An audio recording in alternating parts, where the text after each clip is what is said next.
Today on the Daily Dose, Helen Keller.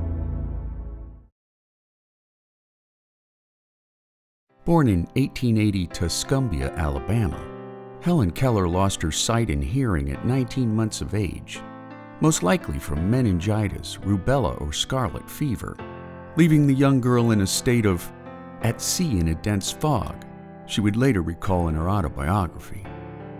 Desperate to help their stricken daughter, when Helen was 6 years of age, her parents hired 20-year-old Anne Sullivan, a recent graduate from the Perkins School for the Blind, and a woman who had experienced blindness herself as a child, until the condition was corrected by surgery.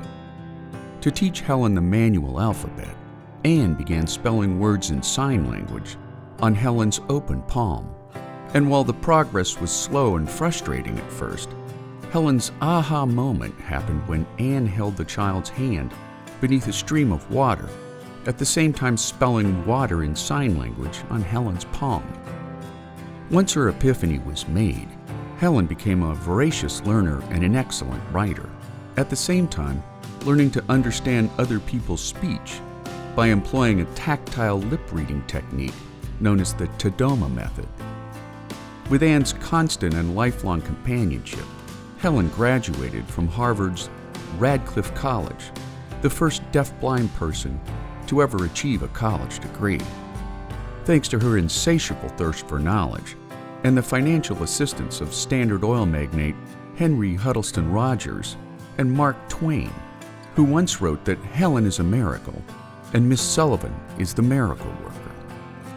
Authoring 14 books over the course of her lifetime, when Helen's 1902 autobiography was published, entitled The Story of My Life, playwright William Gibson borrowed Twain's language for his Tony Award-winning 1959 play The Miracle Worker, which was later made into an Oscar-winning film in 1962. Helen worked for the American Foundation for the Blind from 1924 until her death in 1968, touring and speaking throughout the United States and 35 foreign countries, advocating for those with disabilities. An original member of the American Civil Liberties Union, Helen joined the Socialist Party of America in 1909, at the same time campaigning tirelessly for women's suffrage, labor rights, and world peace. And when her book entitled How I Became a Socialist was burned by Hitler Youth in 1933, she penned an open letter to the student body of Germany, condemning censorship and prejudice, making the life and works of Helen Keller a shining light amidst a world of silent darkness. And there you have it, Helen Keller, today on the Daily Dose. Get your nerd on with the Daily Dose. And if you enjoyed today's episode, share the link with a friend or colleague so that they too can learn something new every day.